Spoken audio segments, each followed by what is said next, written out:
Oh, the world is mine.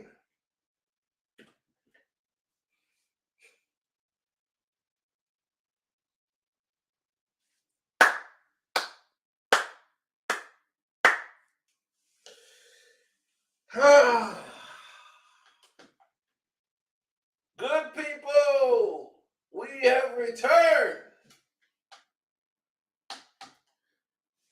When you're not talking about this bum, they suck you back into talking about this bum.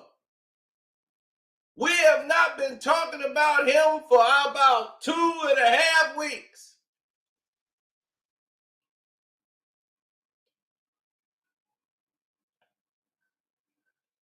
Let's get into this ESPN special interview. Dun, dun, dun, dun. Oh, I've been waiting to get into this. I've been waiting to get into this. Because the fun thing is, the interview was so important, ESPN wasn't even airing it. Oh my God. Oh my God. Lebron James. Oh my God. We finna get into this. Woo! Don't forget to hit the like button coming through the door. I know it's gonna be very limited before they start jumping in with their sabotage. We already know it's coming.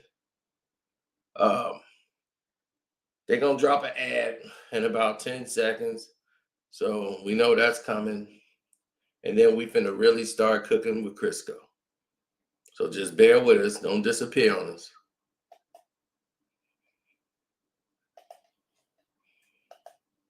Now,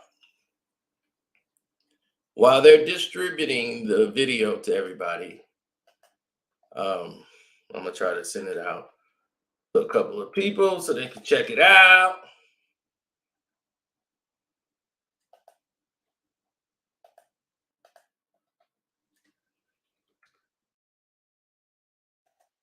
But this is gonna get very interesting because this interview from LeBron was one of the most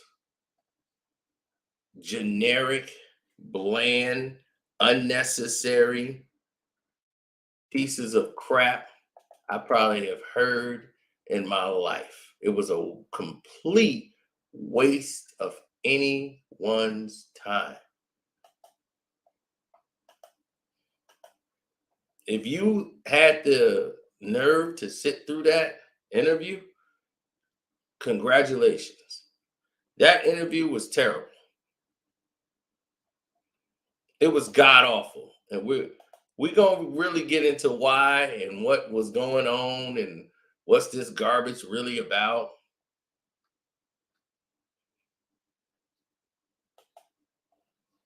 Shouts out to Uncle Frank. Uncle Frank in the building early.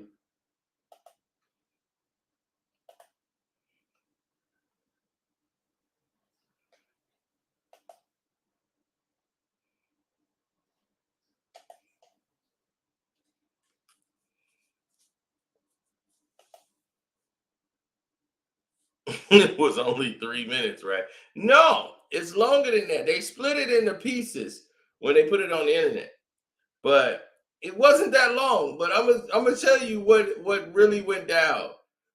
See, this was supposed to come on. They made the announcement that it was supposed to go on at like 10 o'clock at night, right? That's what made it funny. Like, oh yeah, the super chat worked. Everything works. Okay, everything is working. So if you want a super chat, you can. Cash App is Carcinos in the banner. Now, they wanted everybody to be at full attention for this LeBron interview, right?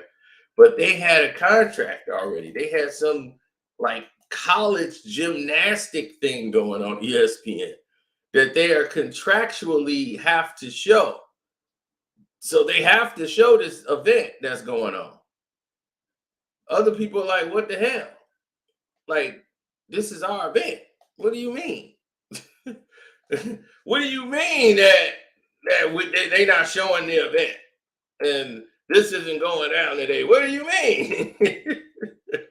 So now they got to push this thing back. So instead of this going off at 10 o'clock, it go off at like 1 o'clock in the morning Eastern time.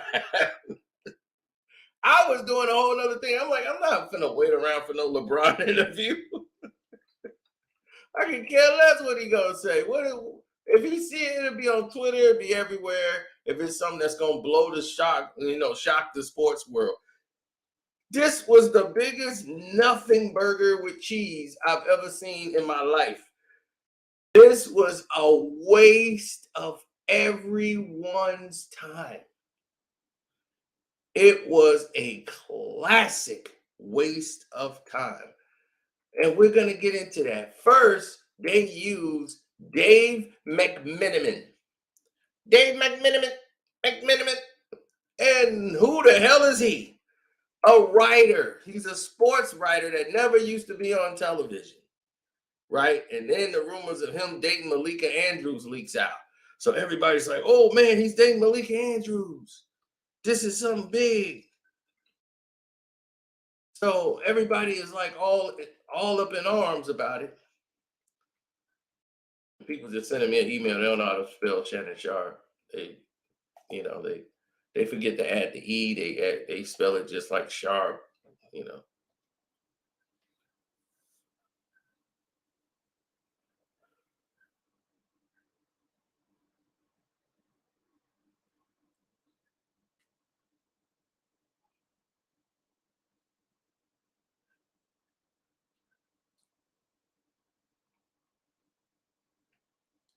Now, my whole thing is a little bit different. When the interview started, what's up, Dana? Oh, thank you. I appreciate that. Now, the thing is that when this whole thing started, everybody started coming with their own ideologies or whatever you want to call it, right? Thank you. I'm glad someone appreciates me out there to know that I do solid work. But now we finna get cooking. Oh, congratulations, Christian. I think Christian won the fantasy football.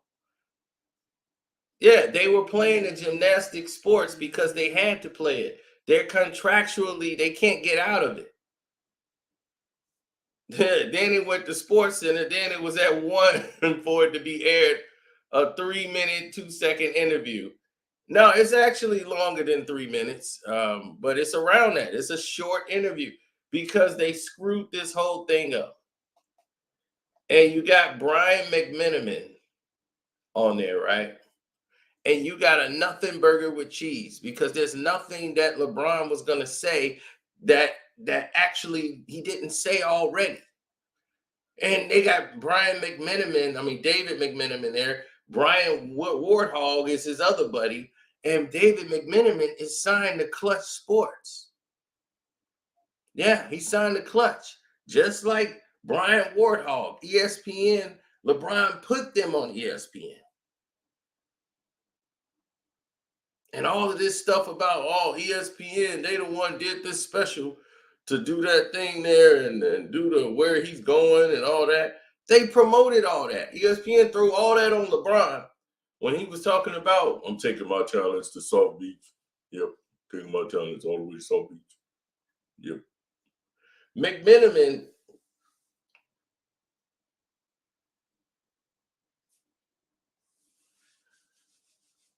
Right. Who want to see that besides a LeBron fan?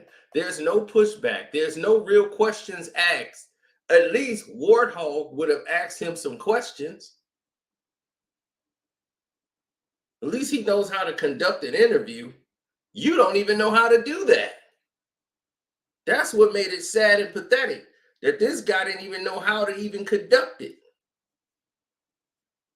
He's just happy to be there. Like, with this dumb looking lined up beard to try to make his face look younger. Oh my God. it's these guys are terrible, man, and this is horrible for the sports.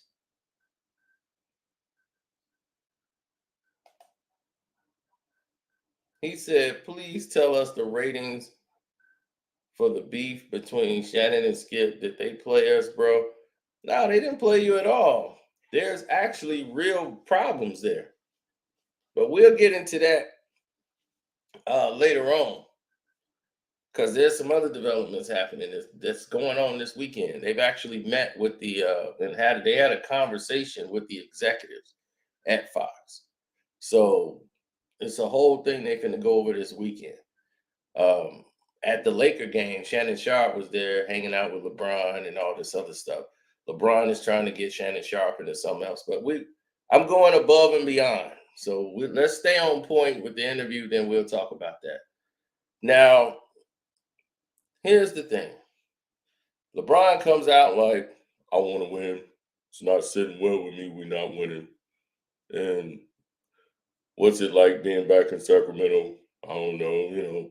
This is where I played my first NBA game. And, you know, I don't know.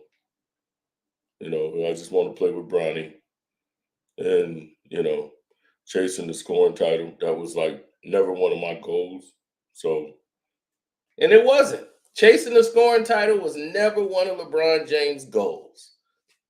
But I need to be on the floor with my boy. For what? You just trying to get this kid in the NBA. Giannis got his brother in the NBA. You can get your son in the NBA now. The NBA now has become you can get your hairdresser, you can get your cousin. Be like, "Man, can my boy Raph play on the team with me? He ain't got to get no minutes. He cool. He just want a jersey, man. Sit on the bench. Yeah, get my cousin Ralph. Get Ralph up in there." Giannis got all his brothers in the NBA. They all three of them got NBA championships. What's wrong with that?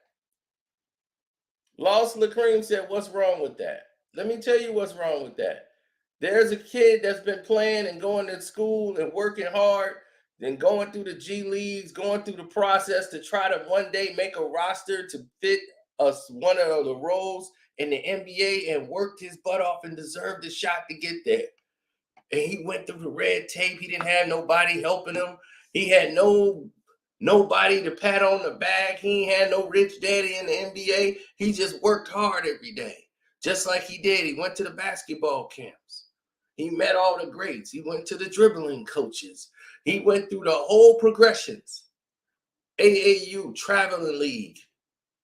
All this money spent. And when it's time for him to have his shot in the NBA, his spot's been taken because homeboy want to put his son on the team just cause that's his boy. That's no different than the boss at your job hiring his nephew over you for a job, and the nephew ain't never worked there a day in his life. You see what I'm saying? That's when it becomes a problem. See, no one sees it as a problem because they never see the other side of the picture or the other side of the coin. They only see, oh, it's about his brother. I don't agree with Giannis' brother being on the team. I don't agree with his younger brother being on the team. Neither one of them are NBA players to me. No, they're not. They're not good enough to be in the NBA. Let's stop right now. Giannis' brothers are not good enough to be in the NBA. There's plenty of players on the rosters that's better than him that can be in the league right now. This facts.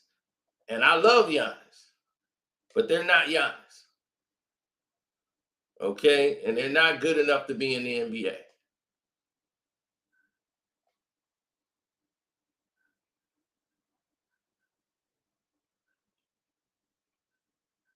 Okay? It has nothing to do with them. Dwayne Wade's son couldn't get his son in the NBA. His son is in the G League.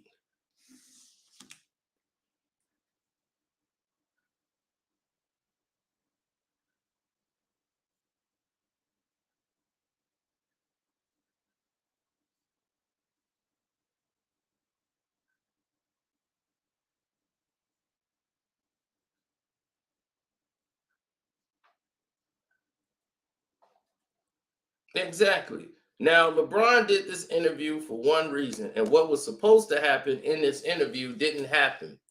Here's what was supposed to happen. See, the Lakers are on a 4-game winning streak now, right? So this was supposed to be the cry for attention. I'm not the Lakers can't. Here's what people don't understand. The Lakers can't trade LeBron James at no All-Star break. He can't request a trade and all that. They can't move him into the off season. Period. They can't trade LeBron. So it's in it. It's because of this veteran clause thing and the way his contract is. They can't. It's up to him. He has the option at the end of the year to leave, but they can't trade him at the All-Star break. So he can't be moved. So LeBron ain't going nowhere. So here's the thing. Everybody's, oh, he's gonna request a trade. How? Can't go nowhere. The way his contract is structured, he cannot be traded.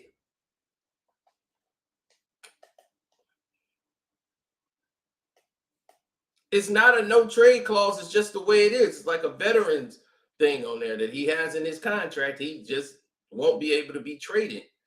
You can't do that in the halfway of the season. They won't be able to move.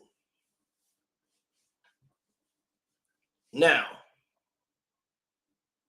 nobody wants the bum. Now, here's the problem where it gets interesting. He was supposed to come in there and saying, oh, we need this, we need that. And they're trying to reassure people that LeBron James is going to compete. The Lakers are doing good. They won 4 in a row because they're getting into the danger zone. This is what I was telling you. When you get to them 20 losses, you're getting into the danger zone of not being able to be in the playoffs in the West. 30 losses and you done. Now, what do they have everybody doing in the West? Losing. I mean, everybody in the West is losing. You got the Phoenix Suns like 2 games over 500. You got the Mavs maybe a couple games over 500, if not 500 themselves. But the West is such run and gun. The top teams is like 8, 9 games ahead of the Lakers already. And they ain't going to be able to catch up with no 8 and 9 games.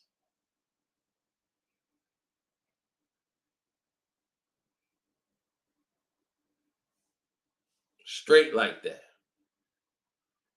Now, everyone has their reasons of why they want to do something.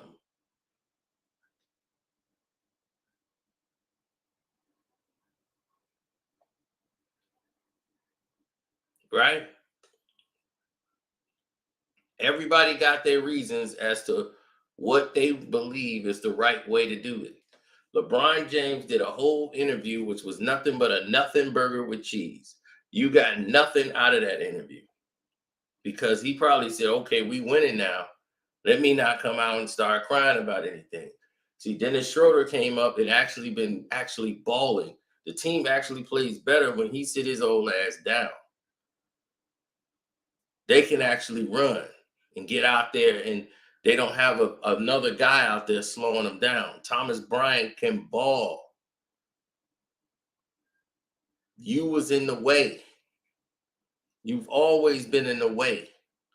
And that's your problem. And now they're trying to win in spite of him being on the floor. Now, the person that probably would be the odd man out is Pat Bev. Pat Bev might be on his way out, without a doubt.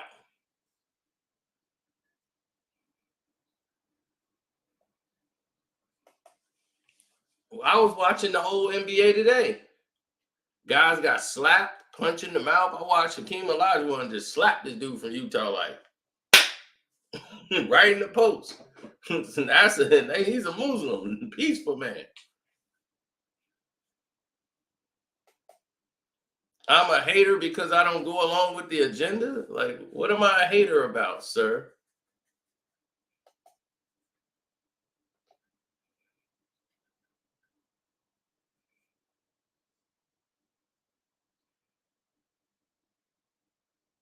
The Lakers have a role player of teams I mean, a team of role players that if you put all of them on one team, you know what you have. You have a devastating team. Any team in the league will be happy to have that kind of talent on the team. So how are you gonna blame Rob Pelinka for not putting the right people around you?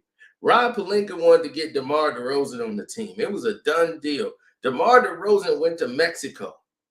He went to Mexico City because he wanted to lay low because he knew that him going to the Lakers and all they wanted to get away from it. He pushed away all these other teams because he was waiting on the Lakers.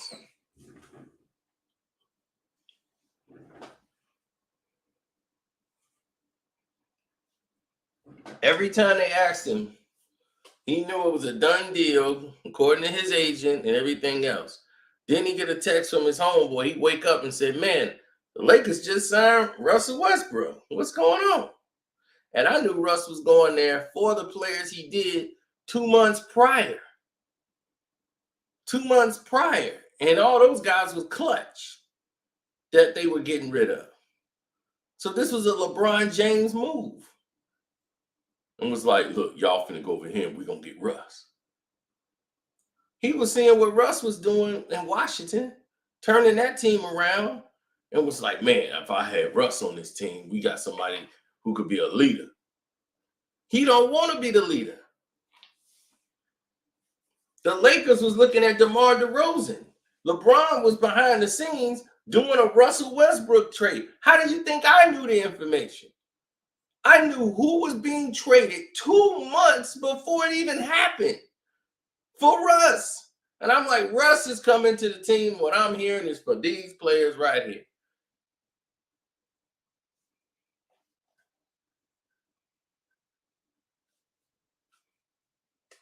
That's how it was.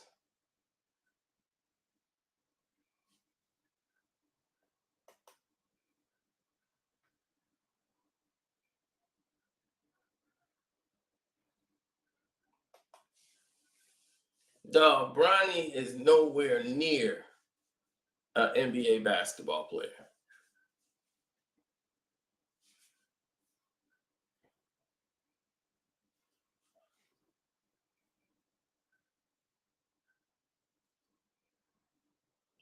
LeBron brought Russell Westbrook here, then shamed him, and then put all the bad press on him and wanted him out.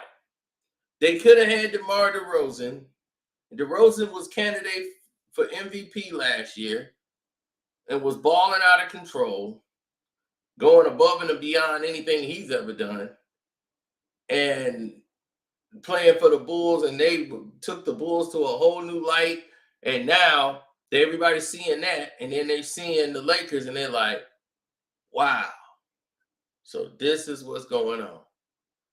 And what ticked DeRozan off is that the other teams, they weren't even gonna pay him no money. They was just gonna get him the veteran minimum. They wanted him to play for the veteran minimum. And they was like, look, that's all the money they got. They don't mean to insult you. It's just that's what they got to offer. You a veteran, so they want to get you the veteran minimum.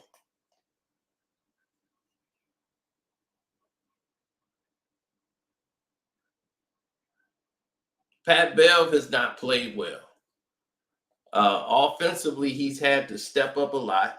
Defensively, they're not united, and they thought Pat Bev would have them everybody locked in, but you can't when you got LeBron up there to make up for.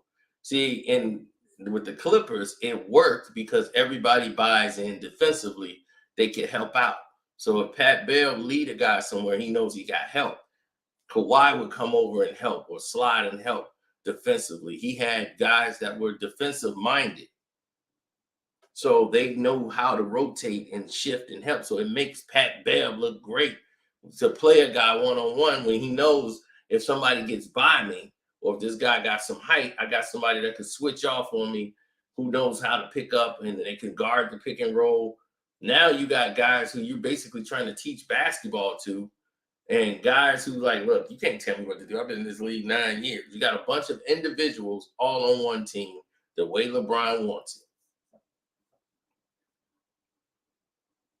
Everybody LeBron has brought over to the team has let the team down. Anthony Davis, he can't stay healthy for 2 minutes.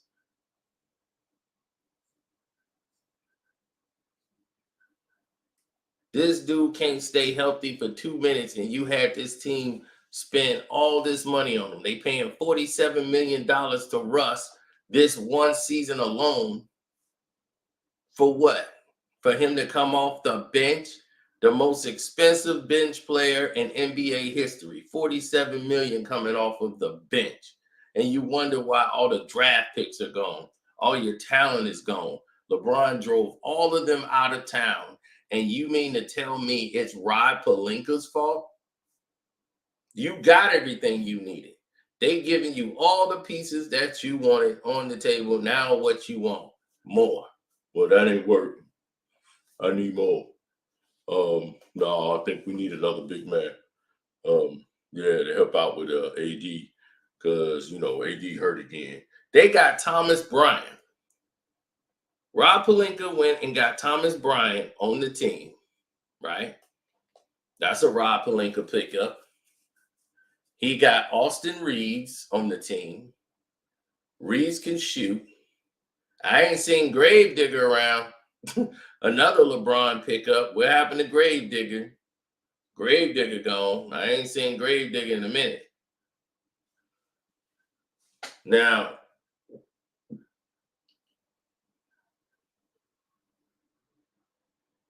yeah, Thomas Bryant could actually play. He just needs to be on the court more and develop. Right, but you're not going to get that when you got LeBron James out here. You can't do that when you got LeBron James out here posing as an NBA player that can play all the minutes he's playing. LeBron should be at 30 minutes tops. There's no way he should be playing no 36 minutes a game. That's just insanity. That guy's not going to win you an NBA championship playing like that. That makes no sense. I know I wouldn't have LeBron out there like that.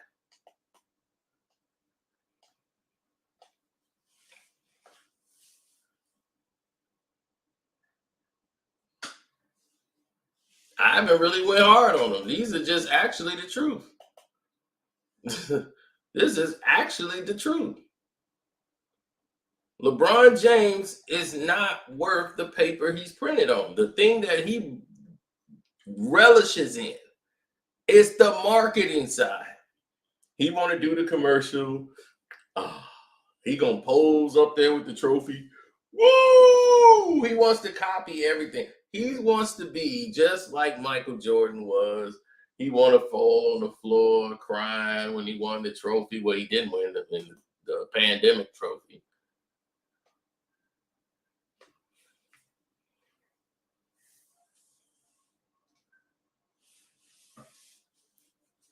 Because there's a guy that runs the Lakers that don't get along with Magic. And it's not really Rob Pelinka. Okay, that's for another day. And Magic had problems with that guy running the team, and he was running it through Rob Pelinka.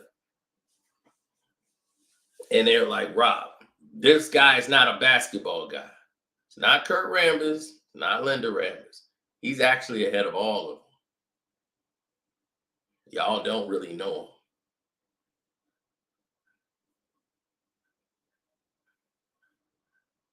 Certain people do. But now he's having more of a hands-on the Los Angeles Lakers more than what Magic Johnson is comfortable with. So that was the real problem. And that dude is becoming very dangerous in this thing because he never really paid attention to basketball. No. Mitch Kupchak has been gone, dude. Like I said, you don't really know the guy. But he was the business side of the Los Angeles Lakers and has been for a very long time.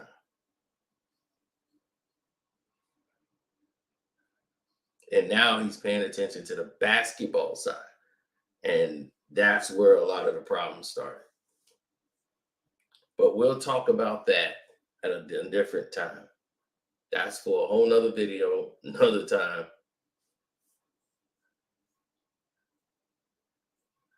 You're actually right, Poppy. You're actually right. But we'll talk about that at another time. Now,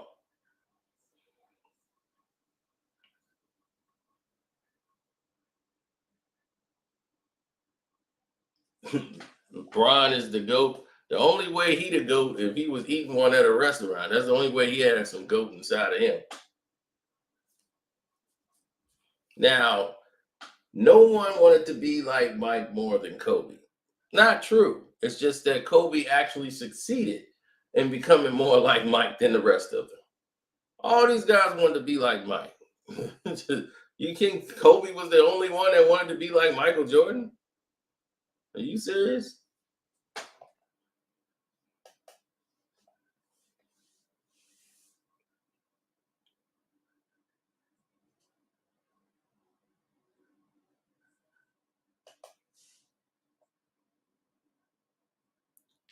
Am I trying to say LeBron James is a bum as compared to what? As a basketball player? As compared to talent?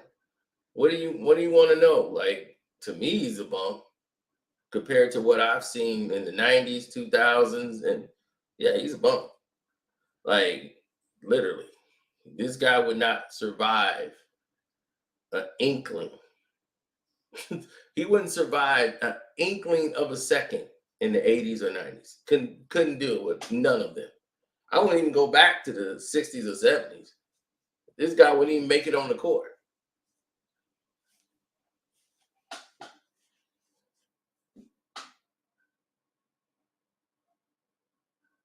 They keep changing the game to add him to the list.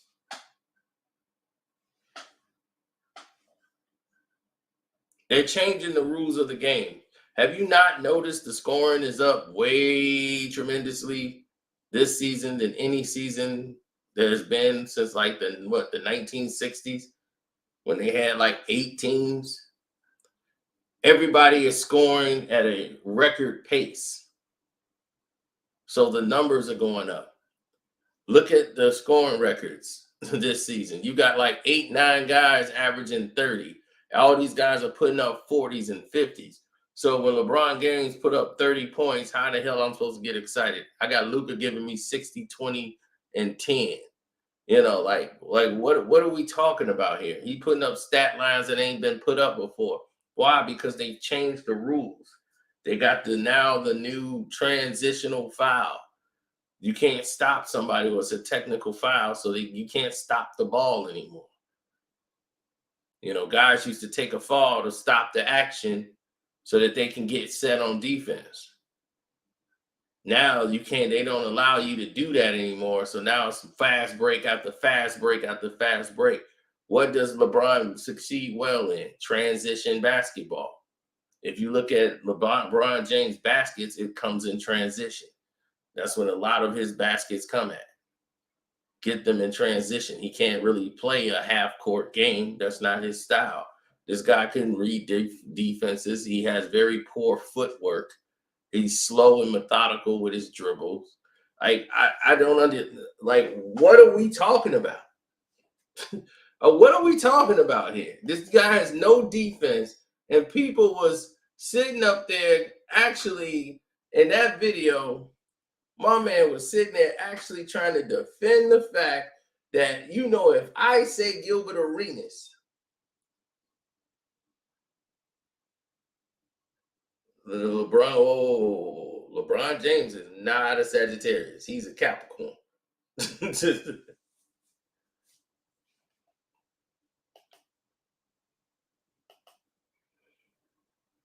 The first Sagittarius to average 25 and 5 during a Gemini moon. Nah, he's a Capricorn.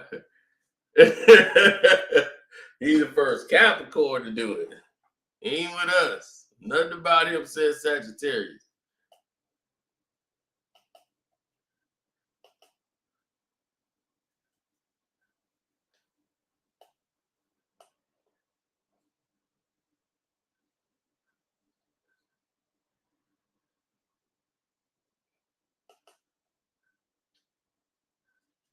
Rashawn Davis, you're shooting 51% of the field when about 80% of your shots are at the basket. You're supposed to shoot that high of a percentage. Why do you think centers and power forwards have the highest shooting percentages? Because their shots are at the rim or better. So it doesn't mean anything. If you're shooting 51% from the field and you're shooting jump shots, that's why something like what Michael Jordan was doing in the later years of his life, but his playing career, that was remarkable for him to be shooting 50% when the majority of his shots are jump shots in his latter years, fadeaway jump shots. He was actually making baskets, putting the ball in the basket. He was going through a whole package, a set package. Like what's LeBron's set package? LeBron don't have a pull-up jump shot. He don't have any of these like tools. He wouldn't be able to get by anybody in those days. They would have picked him up 94 feet. They would have picked LeBron up when he first got the ball, start going right, running with him. He's gonna try to get a pick. They'll fight around the pick, get to him, have a body attached to him. He needs some ball to get the ball to somebody else, and they got to do it.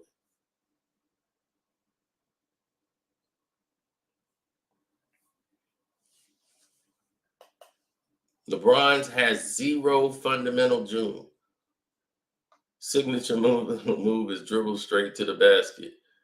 Pretty much. He has no signature move. LeBron James is the most basic basketball player you've ever seen. He's a blacktop player, meaning that he plays on a blacktop. The thing about LeBron James is he knows how to win. Stay hating. What's the excuse for what Brady's doing? Brady's winning championships. That's the difference from him and LeBron. LeBron loses, Brady wins. So I don't even know why would you even compare those guys unless you're gonna say, what does this guy do and what does this guy do? This guy says he's the GOAT and lose. This guy don't say he's the GOAT, but he wins and everybody call him the GOAT. So I don't know what's there. One guy is great, one guy isn't. What more is there to say?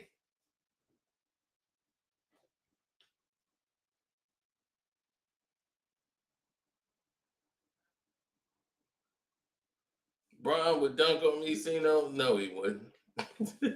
He would not. LeBron to come down that lane and I'm running with LeBron, guess what? I'm going to jump right in the air and drop kick that dude right out of the air.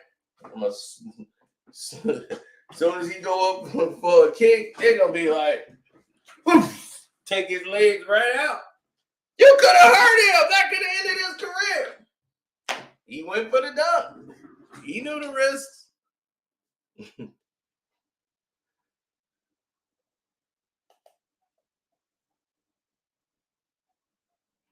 Why come when everybody talk about LeBron James, they want to throw up a stat line?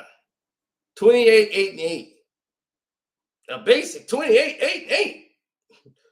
What does 28, 8, and 8 mean, dog? That don't mean a damn thing. When we say Michael Jordan is great, if somebody say, man, Michael Jordan was great, I don't remember somebody bringing up his stat line. Who brings up a Michael Jordan stat line when they say Michael Jordan is great? When they say Kobe Bryant is great, when they say Allen Iverson is great, do anybody bring up a stat line? Do you need a stat line?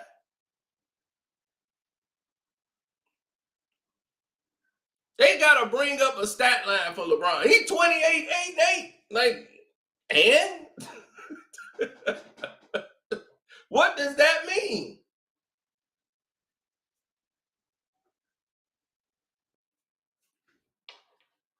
Yeah, exactly. Before LeBron did that stuff that he's doing, it's called stat stuffing.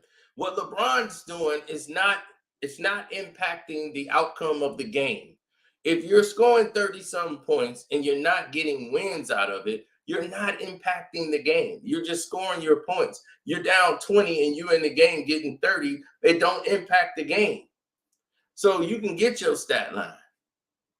Nobody's caring about what you're doing because you're not stopping the other team from scoring. Like last night, I just whooped Gavin in Madden. I mean, not Madden, but NBA 2K23. And I just picked up that was my first time ever playing it. But I was able to win because he couldn't stop what I was doing. His guy was getting points. And I'm like, that guy can get points. I'm up enough where I know how to coast to win the whole game. And then I'm going to wait till you panic, and I'm going to score off your panic. You're going to want to hit a three because this going back and forth ain't enough for you. I already knew it. So I just played strategic. I'm up 7 and 9. He'll cut it to 7. I'll go down, cut it back, make it 9. He'll go back, cut it to 7. I cut it back. I make the lead go back to 9. So his guy is scoring, but we got a guy that can get to the line and score. We're going to keep it at 7 and 9 all the way down the line. Then he's going to get desperate and want to shoot a 3. He might miss. I get the rebound. Now we got a chance to go up 11 and keep the lead there. If he's not going to go on a run where I'm going to allow him to score 4 times in a row, 5 times in a row. I have enough lead where I can run this clock down and won't shoot to the last 4 seconds. They don't even think like that anymore in today's NBA. They don't even think about using the shot clock. They're running down there shooting as fast as they can. They have not figured out the game. Everybody just wants to score.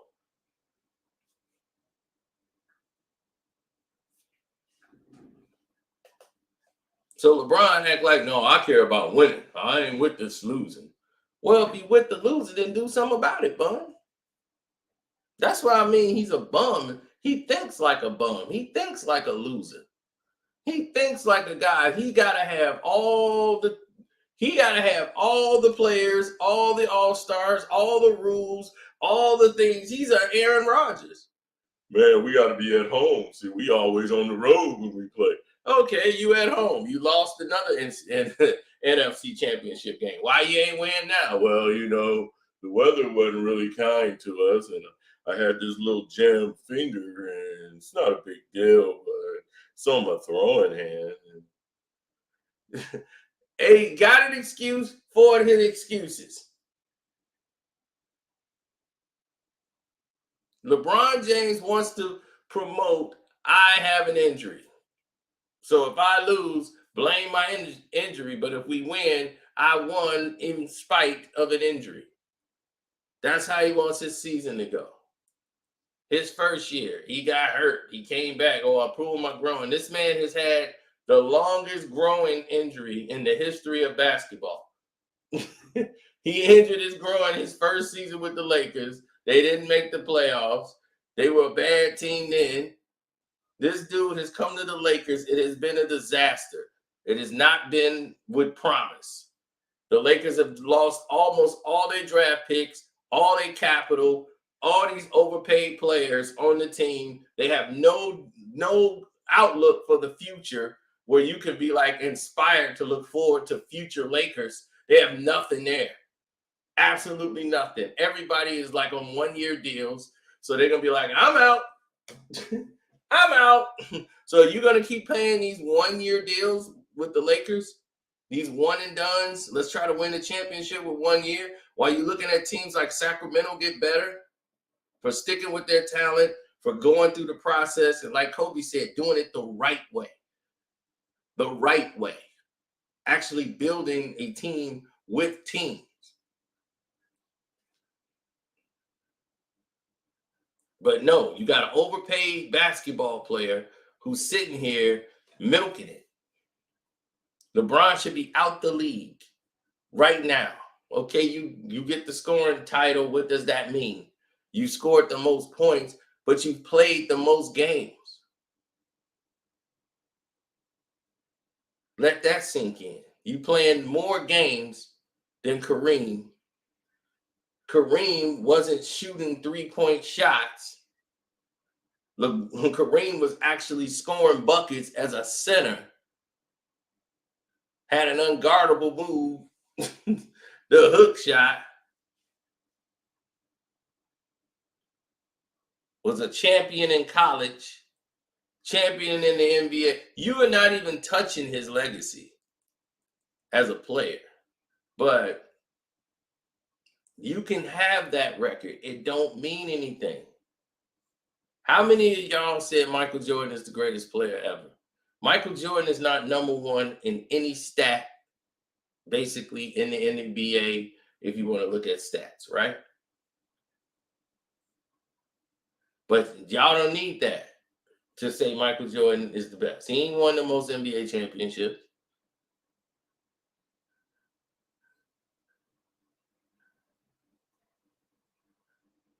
He ain't number one in points. He ain't number one in rebounds. He ain't number one in assists.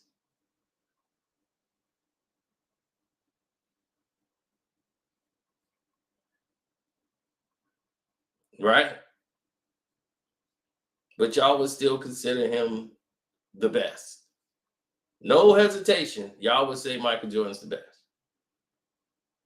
People who weren't even born before he played, they still screaming Michael Jordan. So you must be basing it off something else. You must actually know this guy can play. And I've seen him play with the best of the best in the NBA and come out on top. They wanted to actually say Jordan didn't play in the league with no real players like LeBron. Look at all the players LeBron's playing with. Half of the players LeBron, I'm saying 80% of the players that LeBron James is playing with right now, 80% would not even be in the NBA playing against those teams in the 80s and 90s. All those guys on the 80s and 90s playing in this league here would dominate you guys. Mark Price would light y'all up. Craig Elo would be averaging 30 a night. Stop playing. Stop playing. Oh, he had to go against Mark Price and Elo. Craig Elo will be putting up 35 a night in this NBA. Stop playing.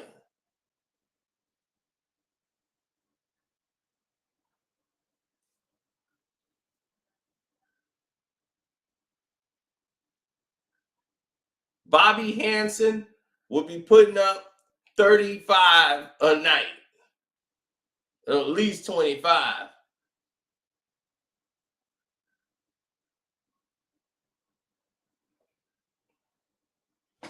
Sunvol would have had about 20. He would have averaged about 20.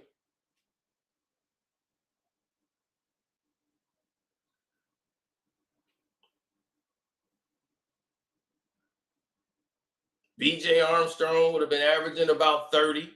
I mean, you got to understand. Even John Paxson would come in here. No, Jesse, I'm old enough to know better.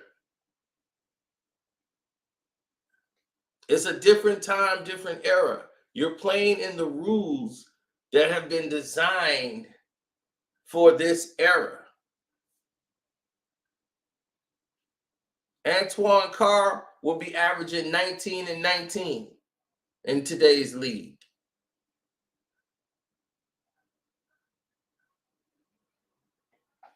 It's like, it's too easy.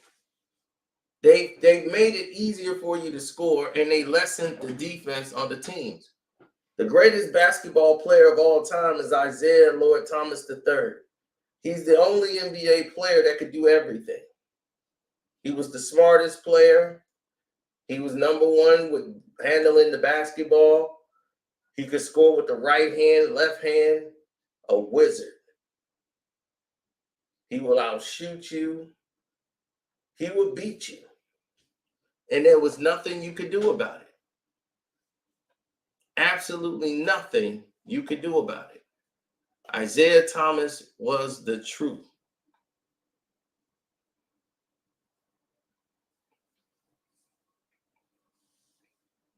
And that's why he's the greatest.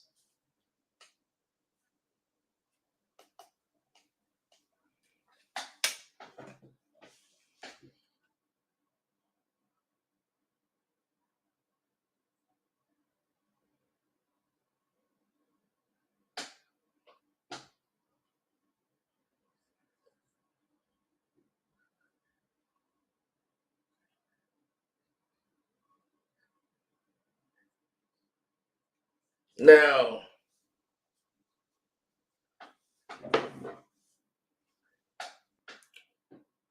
LeBron James.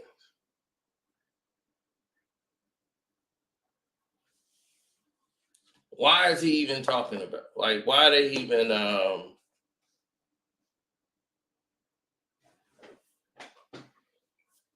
why are they even talking about him? People say, why are they even bringing up LeBron in the first place? They're bringing up LeBron James because they would not. They're bringing up LeBron because LeBron is what they know. 20 years into it is what they knew. In 1998, Kobe Bryant was in the All-Star game with Michael Jordan. In 1998, they were calling it The Last Dance. We remember that, right? Y'all remember The Last Dance, right? With Michael Jordan? Only James we like is Savannah. That's right. The Last Dance. So they call that season The Last Dance.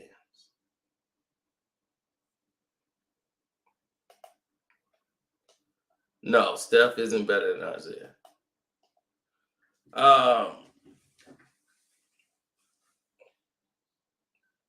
Now, during this Last Dance, right, with the subtlety of a shotgun, the NBA was replacing Michael Jordan.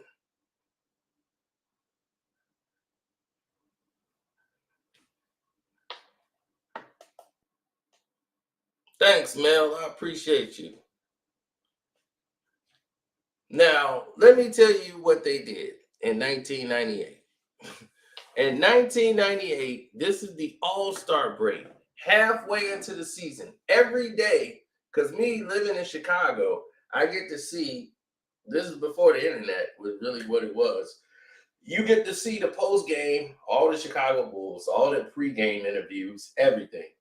So they interviewing Michael Jordan every day. Is there a possibility you can come back? Did you make a decision on coming back? The NBA is like, this is it.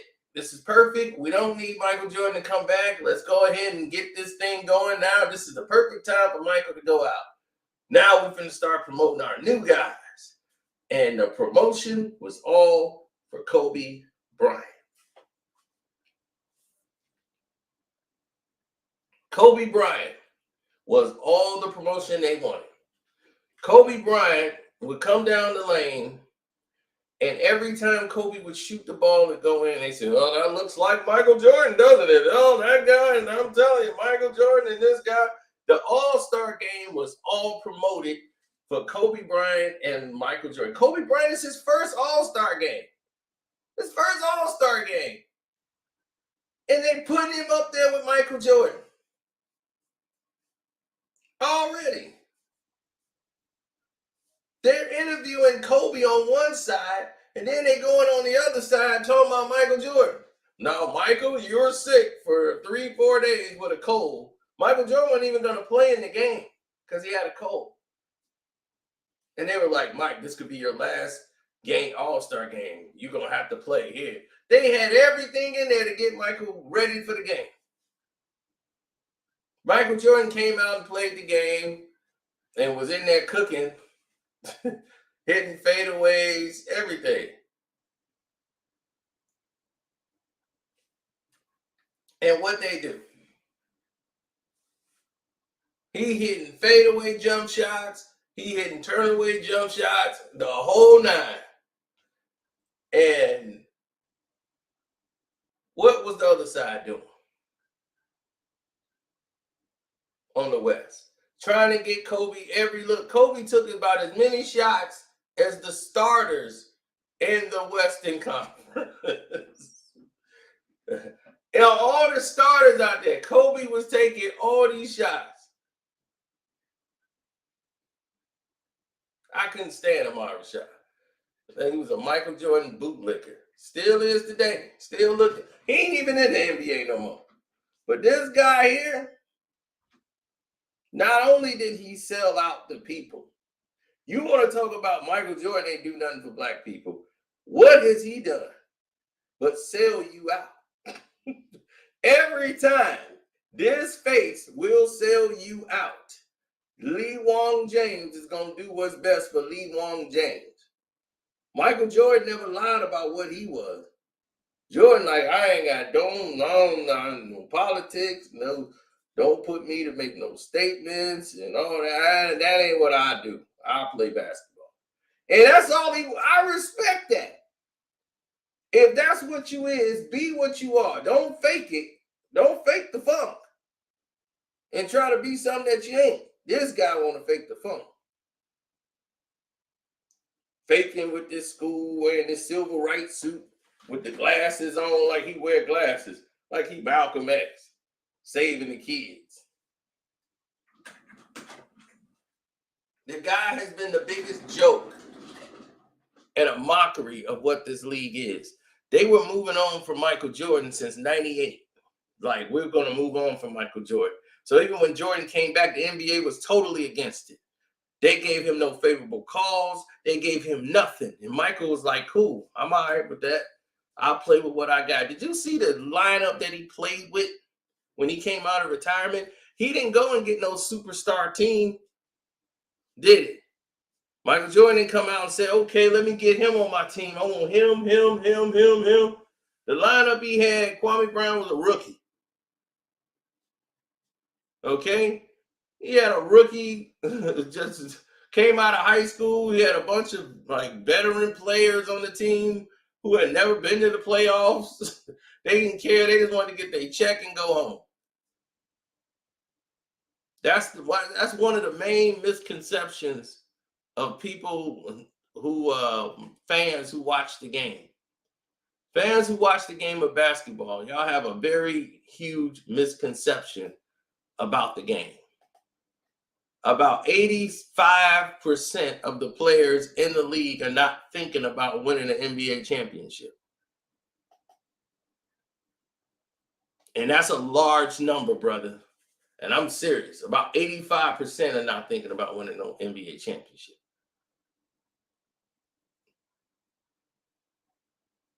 They don't even care. Some of the teams that's there, they be like, oh man, I'm on this team. We good. Yeah, we're going to be in the championship. Like, if you on Golden State, you're going to be thinking that. But they ain't thinking that on a lot of these teams. It's about 4 or 5 teams thinking championship and trying to win a championship. Chicago Bulls ain't thinking about winning those championships. Detroit Pistons, they thinking like we can possibly get to a playoffs one day. We on our way. Not to vie for a championship. It'd be great, but they're not thinking like that. They thinking just winning. Sacramento Kings ain't thinking about winning an NBA championship. They just want to get to the playoffs and make a mark to show people we for real. Mm-hmm. These teams that's thinking of NBA championships, the Lakers, they thinking about NBA championship. The Dallas Mavericks is thinking about NBA championship. The Nets are thinking about an NBA championship. The 76ers, the Clippers, the Bucks sure ain't. They not thinking NBA championship. The Miami Heat ain't thinking NBA championship. The Knicks ain't thinking NBA championship.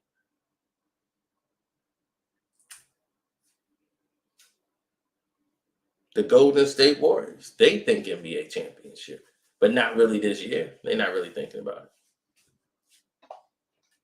They're hopefully they can get healthy enough to try to make a run, but They're not, but the Boston Celtics are. They thinking championship. So you got about 6 teams in there that's thinking about winning an NBA championship. Everybody else is not. They're thinking about, am I going to get my contract, my bonus? I want to get my numbers up.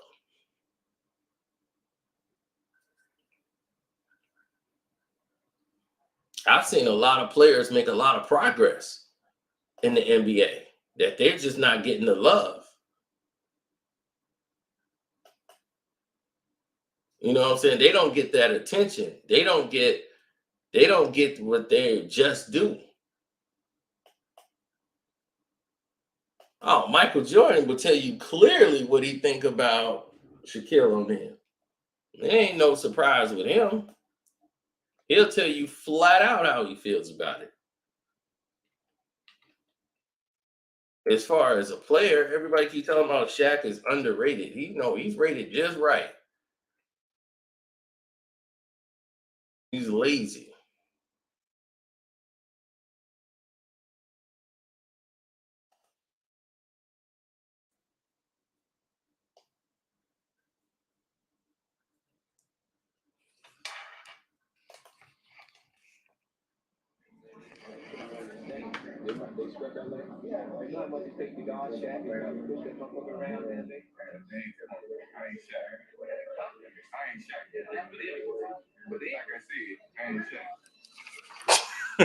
I ain't Shaq.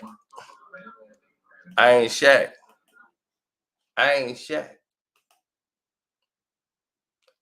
I ain't Shaq. But they said, I ain't Shaq. I ain't Shaq. That's exactly what Michael Jordan will tell you. I ain't Shaq. I ain't Shaq. I ain't Shaq. You can say anything you want, but I ain't Shaq.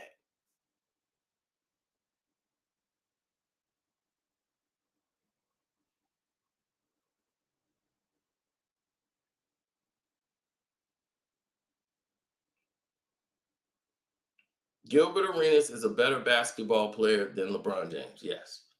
Without a fraction of a doubt. I can say that proudly. I can say that clear without any bias. You know how me and Gilbert don't see eye to eye.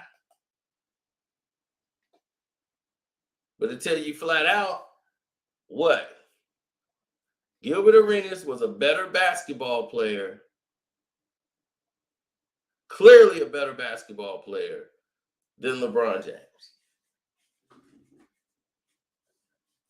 To me, it's not close. I mean, it's a close in a different range. LeBron James, what he could do physically, he could finish at the basket better than Gilbert did. Early on, Gilbert used to finish at the rim. The older he got, the less he went to the rim like that.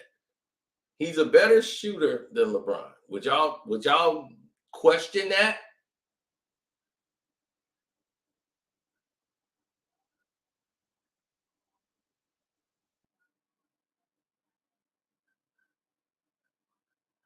When he was Agent Zero,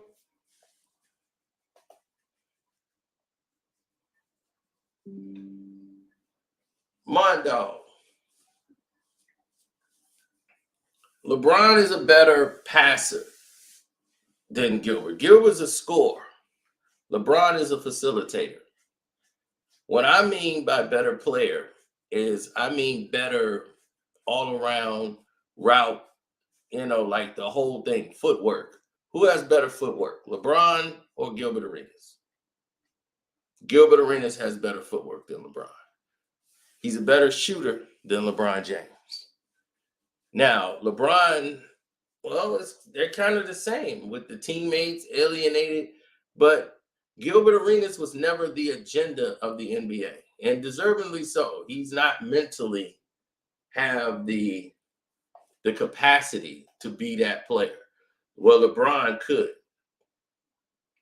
but LeBron was the agenda. He was protected from the moment he came into the league. They built the league around him to be the centerpiece.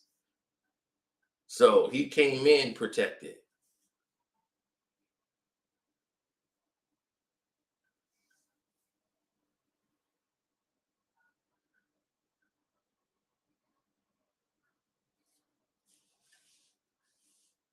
No, Gil could light it up like like you've never seen. Like he had the ability and the work ethic, his footwork, his techniques to get open. He was the first guy to use that basically the 4 out, the technique that LeBron uses now where he clears everybody out and go one-on-one instead of giving the ball to the big man.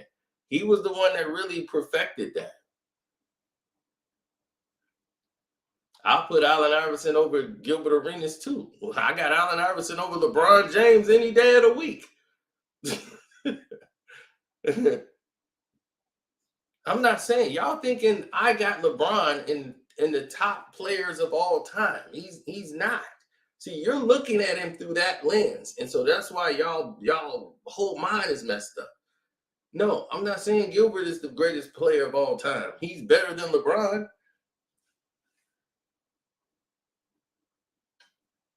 Kobe was not doing 4 out isolations, one-on-ones. Those were breakdowns in plays and things like that. That wasn't how Kobe played. Kobe played in a structured system. Okay. Kobe wasn't doing a 4 out going one-on-one like that, which Gilbert calls the 1-4 flat. It's the same thing. 4 out, 1-4 flat, high pick and roll. That's it. Or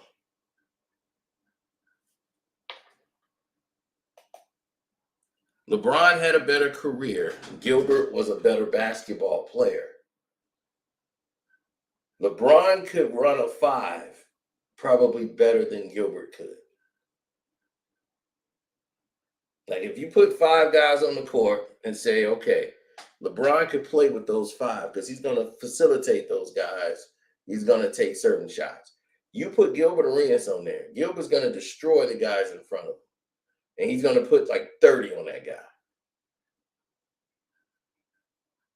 And drop 30 probably at the half on that guy's head. That's Gilbert Arenas. He could score the basketball. Now, his problems was everything else off of the court. He wasn't going to pass the ball. He had some attitude problems. He was going to come up short in the clutch. There's going to be a lot of problems with Gilbert. But when it came to being better than LeBron, he definitely was a better basketball player than him. He had footwork in the post. He had a post game. He had it all. Now, because right now he can't say that because LeBron, is like has his pocketbook in his hands.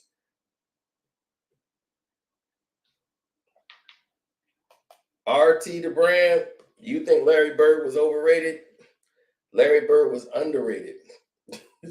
You just don't know how good Larry Bird was. And that's sad. You limited by the technology of your time. Had you been in the Larry Bird era and watched Larry Bird play, bruh, Michael Jordan couldn't do nothing with Larry Bird. You couldn't do nothing.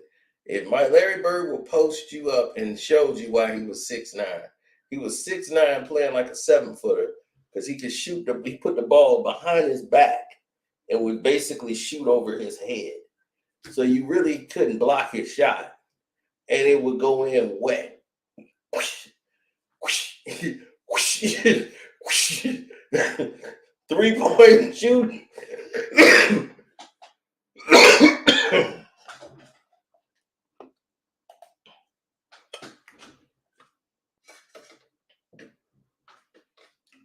He's 42% in his career. Yeah, but do you know where Gilbert Arenas shoots the basketball from? Gilbert would shoot the ball from far away from the rim. LeBron shoots more at the rim than Gilbert did. So 42% is not a bad number for when you're shooting that far away from the basket.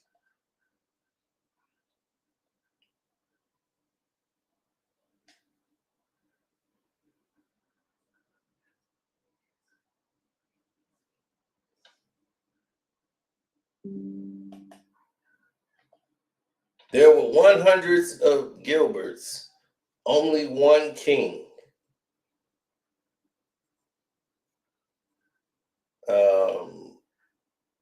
You talking about Bernard King? That's the only one I'm thinking about right now.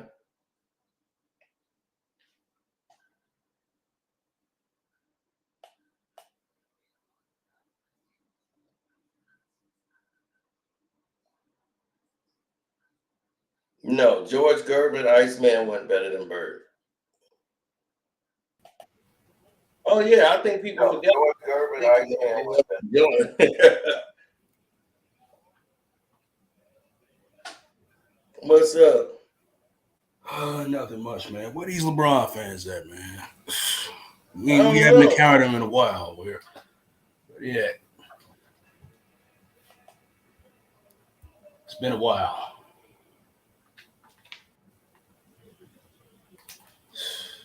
It's been a while, man. Yeah, it has been a while. I put the link in the chat and people were shocked. Yeah. So what's people's issue now, man? Well, after he did the 5-minute interview, oh, come on now. Yo. What's going on, Cino? What's going on? Nothing much. Here again, you're hating on LeBron, but I have a good question for you. There we go. Let's get it. You say that no, fuck that. If LeBron was my bad. If LeBron was a certified bucket, if he only focused on scoring, because there were seasons where he focused mainly on scoring, and there are times in games where he can just take over. We know that. But if that was his main focus, like an MJ, what would the excuse be then? Well, we're playing a what-if game. I mean, my whole thing is, what if LeBron could actually do that? Focus on scoring. He can. He can when he wants to. So he can if he wants. I'm sorry, when he needs to. When nobody else is hitting their shots and he needs to take over. But guess what? It's a team sport. We know that. Okay, so he's taking over the game and they lose. So that's everybody else's fault. I mean, you can't just blame one person. Oh, we can't? No. We can't. You're the leader of the team. Here's the thing. When is it his fault? You said, when is it his fault? Yeah. Why that doesn't apply to him? When you said it, you can't blame one person. So when he wins, I don't remember when he loses, I don't remember nobody blaming him. They always blame everybody else around him. Yeah. I'll blame LeBron. It was always someone else's fault. Every time he lost, it was always either Chris Bosh's fault, D Wade's fault. When is it his fault? Kyrie Irving's fault. When is he ever taking the blame? All these questions at once. Excuse me. All right. It was never LeBron's fault. It never will be LeBron's fault. You know why? Because he is the GOAT. Now, here's my. Well, there's the logic right there. It's never gonna be his fault because he's the GOAT. Yeah. So he can never do nothing wrong. Just like you will never blame Zeke for anything, right? You'll never blame him for. What do I have to blame Isaiah for? His horrible relationship at one point with Magic Johnson, right? Horrible relationship. Right. Magic Johnson just came out and apologized to him when they embraced. Right. So why would it be his fault? If Magic Johnson apologized for it. After 20 years, though, you acting like after 20 years, Magic Johnson apologized. So what would Isaiah be apologizing for? No, he doesn't have to apologize about anything. I'm saying that you wouldn't blame him for anything, would you? Even if he's blame him for something. What is he to blame for? Then I would blame him. He is the reason why the Pistons couldn't win 3 championships in a row. They got a bad foul call. Like, what are you bad foul call? Yeah, they called a foul on Lambert. Foul on Bill Lambert when Bill Lambert. Yeah, we won 89 and 90.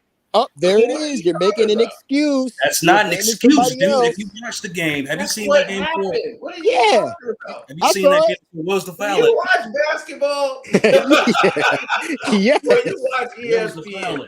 I watch the games, but here's the thing. I'm just playing the game that you're playing I'm not because playing a game. you I'm just actually just you giving you just a blamed breakdown. Bill And then Lambier, right?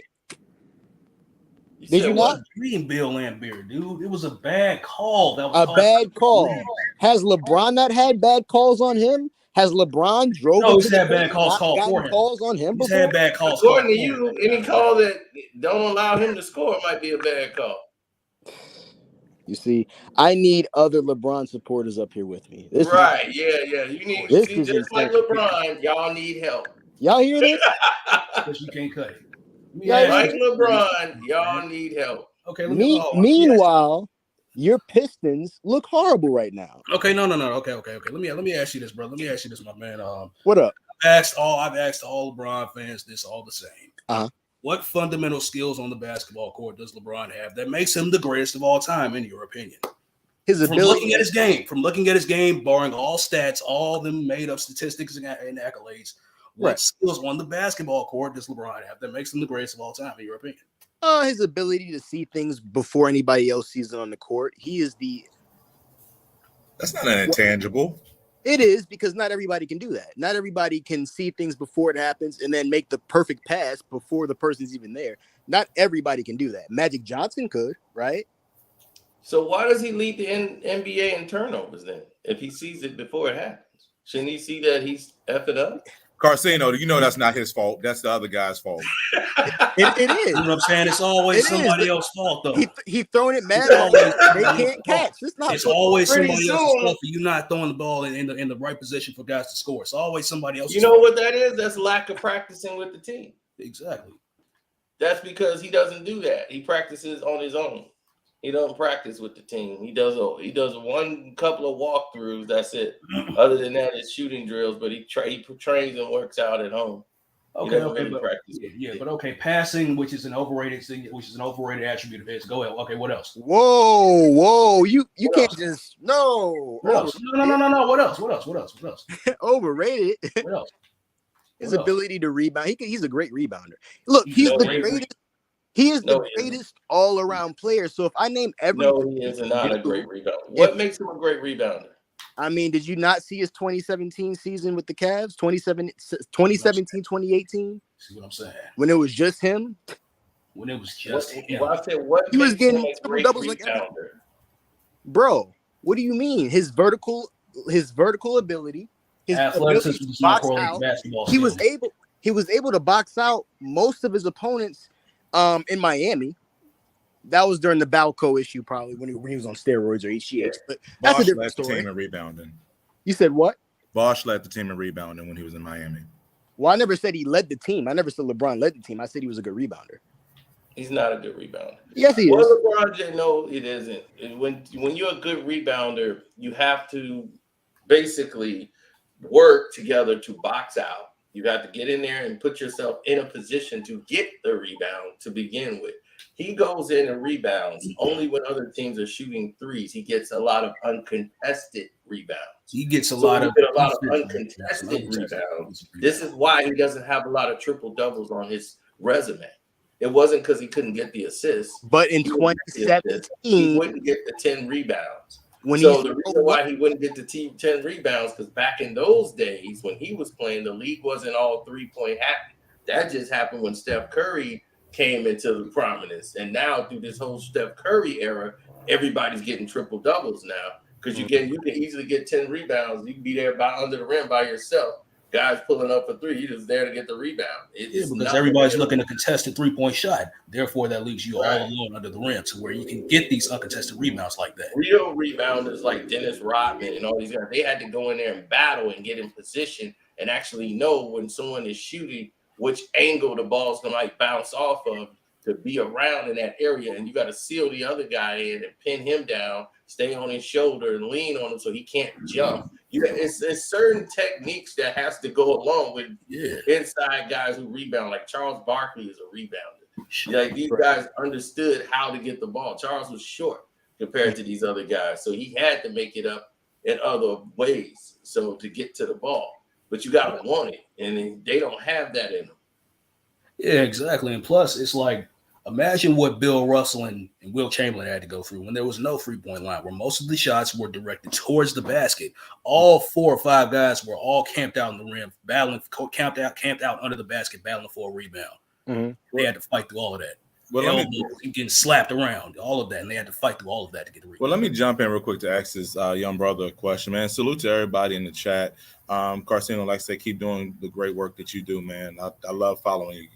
Now, just a quick question. Like, I always ask this question to young guys because, like I said, I'm around a lot of young basketball players, and I ask them, I'm like, what makes LeBron James great? We're talking about basketball. We're not talking about his athleticism because clearly he can jump out the gym. He's strong. I said he's probably one of the greatest athletes in NBA history. But if you have a son and you want to teach your son about the game of basketball, tell me what skill set would you teach your son that LeBron James does better than anybody else? That's a great question. I know it is. Yeah. Does he dribble well? Does he dribble better than anybody else? Does he pass better than anybody else? Does he shoot better than anybody else? Right. Here's the thing, though. If you're talking about LeBron in 2003 to like 2010 before he went to the Heat, yeah, he can dribble. It just depends on who does he dribble. Who does he dribble better? Is he a top 5 dribbler? Is he better than Allen Iverson, Isaiah Thomas? Not at all. No. Okay. All right. So now shooting. Is he a top 5 shooter? Is he one of the, like, what does he do that you would tell your son, hey, look at what LeBron James is doing versus look at what Kobe's doing. Look at what Jordan's doing. I'll tell my son this. I'll say, guess what, son? Lower your shoulder and drive to the basket. Nope. This is what I'll say. I'll say, watch this. If you see LeBron James from 2003 to now, you see a player that developed a jump shot over time, a consistent jump shot. Okay. You see a player that, people talk about his inability to hit the shot in the last second. But at the same time, his clutch factor ability in 2018, I'm going to keep talking about the 2017-18 season. He hit so many buzzer beaters that season when people kept talking about, all he does is pass it last minute. All he does is try to find the open man because he doesn't want to take the shot. When he was taking the shot, there were no excuses. He's talking, huh? Mel, you muted. You muted yourself. I'm sorry about that. I didn't want to interrupt you, but why did people say that? Because LeBron had a bad habit of kicking it and passing it. Now, I can tell you 5 NBA players who aren't all-stars or on a 75 team that have made clutch shots every now and then. But that doesn't make Gilbert. Who else? But so you see my point. That's not saying that LeBron is a great player because he finally made a few clutch shots. Shit, we got a whole 20, excuse my language. We got probably a 20-minute highlight reel of Kobe hitting clutch shots and maybe a 15 or 20-minute of Jordan hitting clutch shots. LeBron just isn't there. He's the greatest athlete, in my opinion, in NBA history. We can put him up with Wilt Chamberlain, maybe Karl Malone. But in terms of a skill set, in terms of modeling a basketball player, if LeBron James wasn't 6'8", powerful as hell, that he can lower his shoulder and get to the basket, there's nothing about his game that I would ever say someone should look at and emulate because he does it better than anybody else. Yeah, just to back you up too. And we've said this a lot of times here on these streams. LeBron's game is not appeasing to the eye. His game is not appeasing to the eye. It probably isn't now. You know what I'm saying? He's somebody that has depended heavily on his athleticism for all of his career. So you saying that he's improved vastly throughout his career. He's improved his shooting. That's why he's improved his shooting to the point where he had to form a set shot because his jump shot was more of a brick shot. I mean, he still is not consistent at that. You can't discredit him shooting from logo distance. You can't discredit that. He's distance. Open. Nobody's playing. You know how many people have shot from that distance? I mean, we got. I mean, what's so special about that? What's his percentage shooting from the logo? Right. Yeah, I mean, I'm not an analytics guy. Look, My thing is, I can walk what about you're court saying, right but- now and make a half court shot if I take 30 of them. I mean, come on. Right. But here's the thing, though. But- What that doesn't dictate greatness of a basketball player because you could shoot a shot from half court. There's a game to be played. Right. see, You know, that's cool for tricks, you know, in a horse game or something, but the actual basketball game that he plays, he's not pulling up from there all the time. He's not consistently doing that. He'd be That's a hell of not a player. something that He'd he be a hell does, of a but- player in the big three. But If he could do nobody, that. right, exactly. Everybody would if they could consistently just do that. You know, Steph Curry, if they don't even do that, even in a game, just pull up from half court consistently like that. You know, that's My good point- in exhibitions. my Like point is All-Star the confidence to pull that shit off, or I'm sorry, to pull that shot off more than one time. Look, I'm not. You can talk about, you know, LeBron can't shoot. You can say LeBron relies on his athleticism. It doesn't matter. The point is, he is the greatest all-around player because he excels at anything that he puts his mind to. And look, He's 3-7 in the finals, or is it 4-10? That's fine. What is it? Right. And, Lost count how many times he lost, right? Look, let me tell you something, right? You think he excels better than everything else. So, according to your logic, then Luka Doncic is better than him. you know what's funny? I've made that argument, and yeah, I will say right now, Luka Doncic was better than LeBron in his third year, or fourth, or fifth. Because So that kind of kills your argument saying that LeBron is the greatest player of all time. You know what I'm saying? That you're freaking talking about Luka being better than LeBron at a certain period of So time. you're saying At a certain period of time, yeah. that LeBron got better as he went on, right? Yeah, Luka came in the game with a jump shot. He came in with the handle. He came in with everything. I mean, he's doing this. What he's doing this year, LeBron isn't done in any year. come again. What he's doing this year, LeBron has never done in any year. I'm not saying that. I'm saying it. That's what I'm saying. What he's done right now, the stats is saying it, right? So Yeah. everything Luka Doncic has done this year, LeBron James has never done. Look, I'm not the one to talk about the future, but look, I'm in the boat to say Luka may be the greatest player down the line. I'm a big fan of Luka, but I'm just saying, like, when you compare their seasons, because I had a friend who kept talking about LeBron was Luka's outstanding, but Luka's not a better player than Kyrie Irving or Kevin Durant. It's not. Or Kawhi Leonard. Yeah, or Kawhi. I definitely would put Kawhi over Luka. Luka is great at what he does. See, what LeBron does well that you never even mentioned, and this is his only asset that he brings to the game that he used to could do. He can't do it now, but this is what he used to could do. control the pace. Control the pace of the game. Yeah. That's his number one attribute that he brought to the game.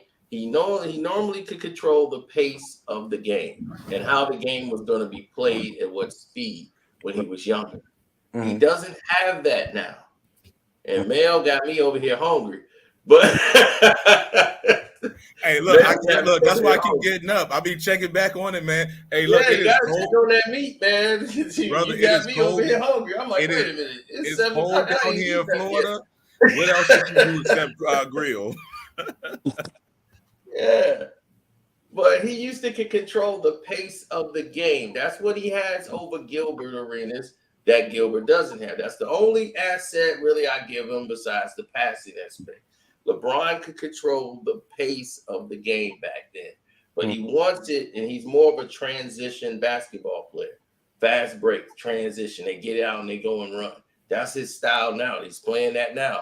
That's how he gets his baskets. Normally, they're all layups. It used to be dunks back then. Now they're layups. But he plays at the rim, just like you would play on a playground. But his thing is reading defenses and reacting. That was never his strong suit. So other teams could take him out of the game when he was younger. This is why he never won a championship. And when he was playing against the Spurs, they actually could have won that series. But LeBron didn't show up. He was the only one. Everybody else played above and beyond. He was the one that's got small during the NBA Finals. And Pop didn't really do too much, anything different. They had no answer for Tony Parker. You let a 19-year-old kid from France come over and win MVP over you and was humiliating them.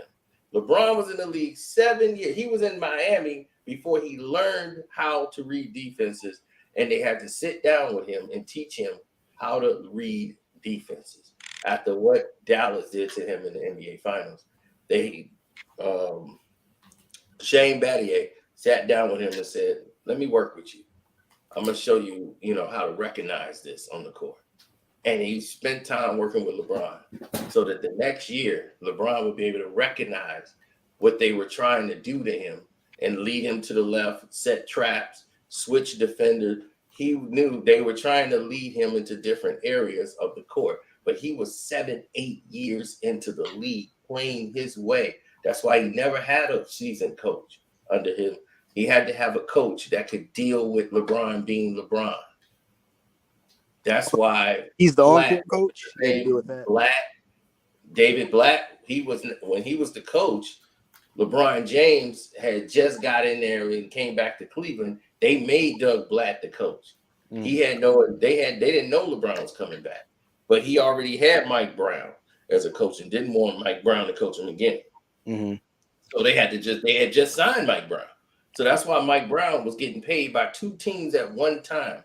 He was getting paid by them and the Los Angeles Lakers. He took the Lakers job, and him and Kobe didn't mash out well. They had to pay him out his contract. So LeBron got rid of Mike Brown, and then Kobe got rid of him. Mike Brown went to Golden State. He had 3 NBA checks coming in.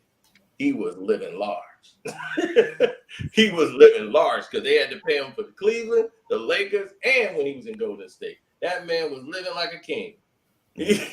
So Mike Brown, even when that was happening, LeBron James could never play with any type of coach. All that, I would love to play with Pop and all that. Pop, you couldn't play with Pop. You couldn't be able to get away with what you were doing with Pop. Pop ain't gonna Phil Jackson was none of the coaches would have allowed LeBron James to just do what he want to do and how he want to do it. You see what happened with Pat Riley. He couldn't even get extra tickets to the game unless he got them for the players. He was like, no, you don't get no extra ticket just because of who you are. And Shaq was like, yeah, man, Pat Riley rough, man. He was raw on me like that. So and wait, LeBron was embarrassed. He couldn't get no extra tickets. He was mad. He was like, look, I'm bringing all this attention and putting people in the seats. Ain't no way in hell I'm not getting no more tickets. Is that why, like his mother, Gloria, like when he was in Miami, she was mostly like backstage in the tunnels and she wasn't out there in the crowd, like how she wasn't. No, I'm saying, is that why? Yeah. After the incident with his stepdaddy, that was Delonte. So yeah, that wasn't gonna happen no more. They kind of put her in the background. They wasn't showing his mama no more on the screen. Ever since that happened, she was always in the background. Ever since, they don't show her promote his mother at all. She has been cut off since that whole incident. Because they used to promote her all the time and show her, LeBron, and all that. Show LeBron and his mother is at the game. Nope. NBA would not show her no more, nothing. That Delonte West situation was going down. They didn't know she was out there like it was Freaknik in the old days. Well, since somebody else is going to come up here and defend the GOAT, like myself. Like how you can't. Well, at least you had the courage to show up and actually talk. And you have definitely proven a point that LeBron James fans are fans of LeBron and not the game. Damn. Well, Carcino, I'm probably gonna be on your bad list next, man. Get on him about Larry Bird. I'm tired of people running on Larry Bird like he's still a top 10 player in NBA all time. And it doesn't make sense to me, and I don't understand it. Like, dude ranks 107th all time in the NBA when the 3-point shooting. When the 3-point shot was first created, it was his first year in the league. For people to give him that credit, I'm not saying he's not a great player. I'm not saying he's not one of the top 75 greatest players of all time. But for the players to have come in since he retired, you can't tell me that at least 10 guys have surpassed him as greater than he was as an NBA player. He had some great years with the Celtics, But in terms of longevity in his career being great, he wasn't great the last 3 or 4 years in his career, or last 3 years at least. The last 3 years of his career, he was dealing with an aching back that had been aching him since 1986. What do you mean? Yeah. No, kept him out the majority of those years. That kept him out for a good part of those years. And unfortunately, that happens a lot of times to a lot of great players who could have been great. Like, let's bring up Gilbert Arenas. Gilbert Arenas had ailing injuries that kept him out of probably being in the NBA top 75. So it's just a part of the game that happens. There's a lot of guys who could have been greater than what they were had they not suffered a lot of ailments and injuries. I'm just talking about his production over the course of his 12-year NBA career. I think he was the greatest, in top 10 greatest when you're talking about the end of 2000 maybe. But we're talking about 20 years since. I mean, records are meant to be broken. You know, greatness is meant to be replaced. LeBron ain't replacing Jordan. Hell no. But it's going to happen at some point in time. So Larry Bird, I just don't see him as what you guys see as a top 10 player. And I'm not saying that because I got hate for Larry Bird. I think he was a significant part of 80s NBA success. But if you look at it, he wasn't even the top 3 great best NBA players in the 1980s because Kareem was playing at the top of his game. Magic was playing at the top of his game. If you want to throw Dr. J up in there, if you want to throw Isaiah up in there, tell me if he would tell me which one of those guys Larry Bird was greater than at the height of their success in the 80s. All right, you guys got it. He's a better basketball player than Magic Johnson. He's better than Kareem to me. He's a more skilled player than Kareem to me. Kareem's best years were in the 70s more so than the 80s. Even though he was very productive in the 80s, but he was winding down in the 80s. He got older. That's what I'm saying. A lot of people, y'all really didn't see Larry play, man. We the same age, got the same passion for the game, man. I'm telling you. Larry Bird was more dangerous passing the basketball. I'm 25. He was passing the basketball and getting everybody involved in the game. Like, he passed like magic. Y'all never knew that about Larry. Larry could pass the ball. Like, literally, like, zip behind the back. Larry could pass. Like, people never really noticed that. But that's how he got everybody involved in the game. Everybody would be so focused on Larry, they forget about everybody else. This is how Chief really got going. Parrish, all these guys. He made these guys elevated their games up. And you don't think they elevated his game? He's played with 2 bona fide Hall of Famers. When you look at him, to the other brother's point about Kareem being a little bit past his prime, Magic played with an aging Kareem who still was productive, yes, and James Worthy who was still very young coming into his own. Whereas Larry Bird played with, like I said, 3 perennial Hall of Famers. Isaiah Thomas didn't play with any perennial Hall of Famers. Career. Magic played with all-star. Magic came into a championship environment. His first year. He came in with a team that was a championship team. He had a championship run with Jamal Wilkes. He did elevate Jamal Wilkes' game because now Jamal Wilkes could just sit up there and hit that crazy-looking jump shot. But they learned how to run with Magic. But Magic doing that style of running up tempo, Magic couldn't even shoot. He couldn't even shoot the basketball, and he didn't even need to at that time. He was basically a guy that was facilitating, but he'll still get you 14 points, 16 points. And then when they forced him, when he had the tragic magic against Boston, and Larry embarrassed them, and they backed off of Magic and let Magic shoot, and all of those things. But Bird is just, that's a bad boy, man. What is you talking about? I mean, but who won the head-to-head? Like, okay, you saying today's players would have, like, they could have surpassed Larry.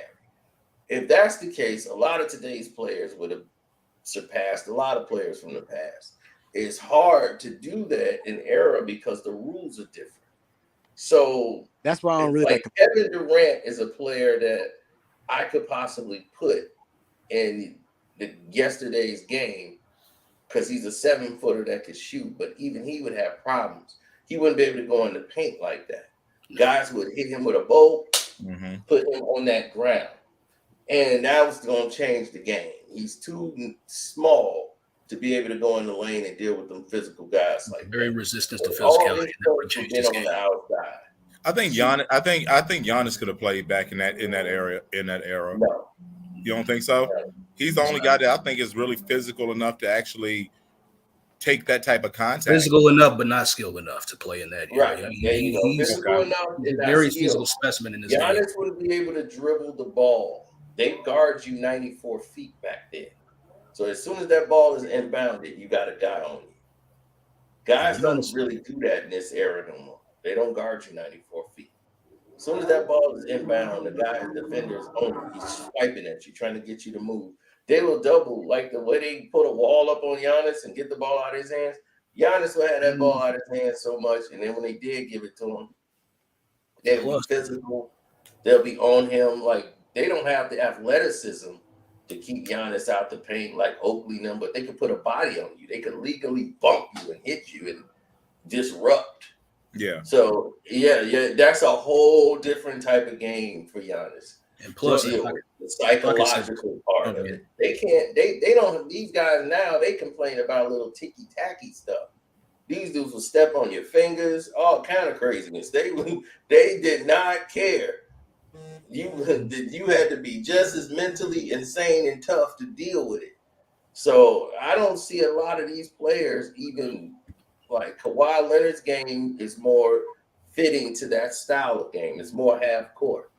So he would have been able to have a career because he has moves. He has footwork in the paint. He can find people. Kawhi Leonard game would resonate a lot more in yesterday's game. He gets to his spots. He goes through his progressions. You can't put him in a bad shooting spot, really, for him. He can make a shot. He works on it, and that's where LeBron. I think you could put LeBron in a bad. You force LeBron left, you could put him in a bad situation. Larry Bird, there was nowhere on the court he couldn't score. From everywhere he was deadly. From everywhere on the court he was deadly. Everywhere, going from right to left. He was just as dangerous going left as he was going right. He could score from either hand. This guy played against the Dominique Wilkins era. Dr. J, Clyde Drexler, Michael Jordan. He played against some of the NBA's greatest and most elite players in history. And so let me make up, like I said, then I'll just, let somebody else jump in if they want to, but I do want to get your feedback on it. This is the reason why I said Larry Bird's not in the top 10 anymore. So number one, we talked about the head-to-head. If you look at the head-to-head of the 1980s, when he played against the guys like Dr. J, he played against the guys like Magic and Isaiah Thomas and those guys. Larry Bird only won 3 championships with a superstar lineup of a team. Head-to-head, he lost that matchup with Magic Johnson more times than he won it. So he's not even the greatest winner in the 80s, as opposed we could say that with Jordan in the 90s. So then when we look at his statistics, Larry Bird doesn't rank top 10, top 15, or even top 20 in any of the core categories when you talk about scoring, field goal percentage, three-point shooting, any of those things. Larry Bird doesn't even rank in that. As I said before, he's 107 all-time on the three-point shooting percentage list. So then you look at longevity in his career. He only played, I think, realistically 12 years.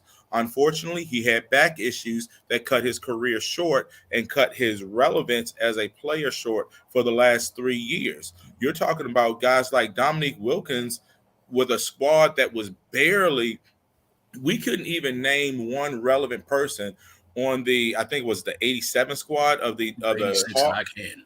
Was it the 86? I can actually. I can name. I mean, you basketball heads. You can name Doc Rivers, Kevin Willis, Bud Webb. You can name those guys. Yeah, but I'm just saying who was a perennial all-star that could match up with Parrish or match up with Kevin McHale. So I look at those intangibles, and I'll say he was a great player. But then you look at somebody like Kevin Durant, who I think has surpassed him. You look at somebody, and I know you don't agree with it, I think Steph Curry has surpassed him. I think that a lot of these guys who are winners, MVP winners, guys who were statistical winners, I think these guys have already surpassed them. And you got to give these guys credit because Kobe wasn't even in that conversation when we talk about Larry Bird being in the top 10. And I know we all agree that Kobe surpassed them. So that's my argument why I think over time Larry Bird has dropped out of being a top 10 conversation. So you guys explain to me why, while I check on my food, I'm listening. Explain to me why Larry Bird was top 10. Carson, I got some steaks on there, I got some corn. Man, I've got some barbecue chicken. It's cold down here in Florida, but that's what we do down here. We barbecue when it get cold. He said we barbecue when it get cold. Well, that's if you're looking at it statistically. I don't look at the stats. I look at how they played the game, what they did in the moments they were supposed to be great. They show up, and Larry Bird is a problem and was a problem. He came in a league that wanted to prove he was just hype. He was supposed to be the great white hype.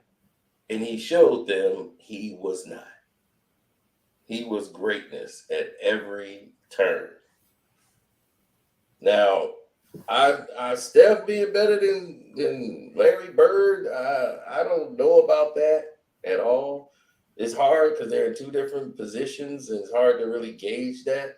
But to me, I wouldn't think he's there because I don't think Steph would have made it playing, and because it's like two eras. It just wouldn't matter. It's like putting the 96 Bulls versus the Warriors of 2016 or 2017, any Warriors team and playing against each other and which team was won. It's like the 96 Bulls would have blew them out in 4 straight. So I'm like, it's not even a competition. And it's not that Ron Harper is better than them. They just played at different rules, different game. There's no way defensively they would have been able to sustain with the Bulls. Larry Bird, his career was shortened, but even when his back was hurting, he still was winning series that he shouldn't even won. That Indiana series when he came back in the game, hit those threes to win the game. Larry Bird was Larry Bird. The Chuck Persons rivalry, when he came back, he could barely move, but he was still getting it done. That's because Larry still had a will to win.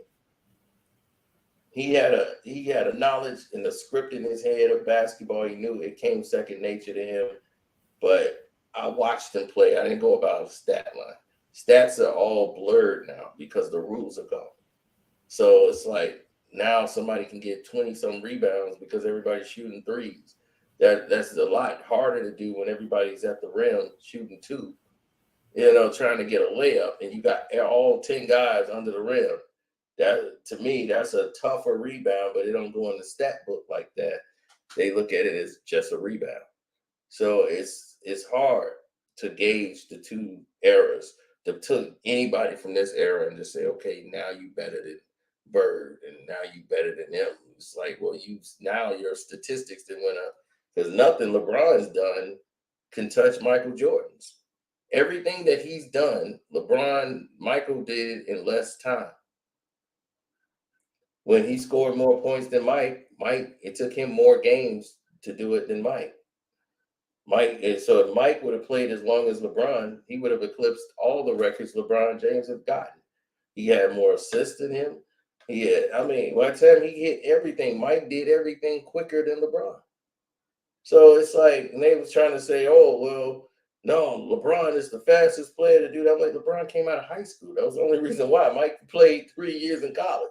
That's the only reason. He's the youngest. That's why he is the youngest, because Mike was in college. I can agree with that. So that's what I'm saying. So it's you can't really compare it with stats, because if we're gonna do Larry and all these other guys, I'm going by the gameplay, how the game was played when it was rough and tough. Larry Bird was getting it done, and his team was unique. But they didn't start off with Chief. They didn't start off with Mikhail. Bird was already there. Bird was there before those guys got there. He was there 1 year before they were there. They were there by the next year. But still, when Larry came there, Larry was the man from the day he landed, and they were trying to prove he was the great white hope. Like he was the great white hype brother, and wasn't what he was on printed out to be. Mm-hmm. And to me, Magic was the better winner, but he wasn't a better, like, he definitely couldn't shoot better than Larry. Larry could pass just as good as him. That's a stretch, Carcino. It's not a stretch. Larry could pass just as good. Magic might be a better passer. He may have more prettier passes, but Larry could pass the ball too. I mean, him, Isaiah, and Magic, those were the big three in the 80s to me. That was it.